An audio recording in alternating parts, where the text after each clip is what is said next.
este conflito, a Rússia está também no centro de uma crispação entre Washington e Pequim.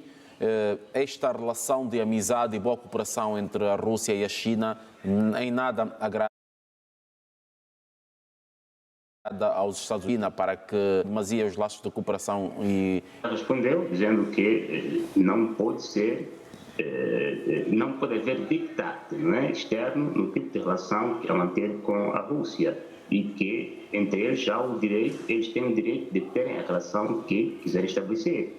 Existe uma declaração conjunta estabelecida recentemente que diz que não há limites na relação entre a Rússia e a China. Ou seja, os Estados Unidos sim têm a sua preocupação legítima de tentar debilitar cada vez mais a Rússia, evitando que a China participe do seu fortalecimento, mas os Estados se movem com base nos seus interesses, não é? Esta é a lei básica das relações internacionais. Os Estados se movem com base nos interesses.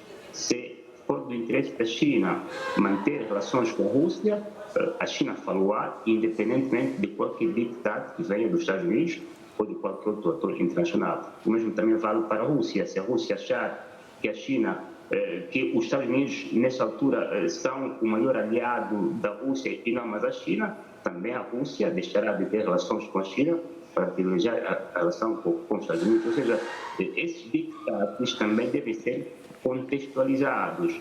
Estamos num século onde a China já é a segunda economia mundial, né? É uma potência quase mundial. Falta uma outra manivela de poder para que se consagre uma potência hegemônica mundial. E a uma potência mundial não se pode impor um dictado, não é? É quase contraprodutivo que um Estado impõe a um outro Estado de dimensões iguais o que esse Estado deve fazer.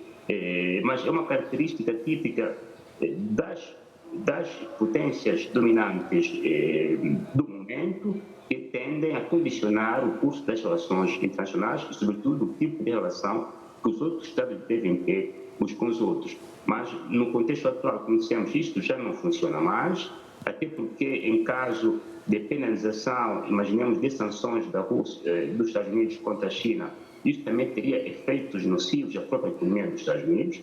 Isso viu-se durante a guerra das taxas impostas pela administração Trump contra a China, que teve até efeitos, se calhar, negativos da própria recondução de Trump à Casa Branca, porque alguns dos setores penalizados são setores da economia azul, não é? Ou seja, da economia verde, onde alguns produtores agrícolas dos Estados Unidos, por causa da guerra das taxas, não puderam mais exportar os produtos para a China e, de consequência, eventualmente não terão dado o voto de confiança à recondução de Trump à Casa Branca. Ou seja, qualquer sanção que os Estados Unidos tentarem impor à China para tentar dissuadi-la de manter relações com a Rússia terá também efeitos negativos ou perversos na economia dos Estados Unidos, tendo em conta a interligação muito próxima da relação econômica que existe entre a China e os Estados Unidos.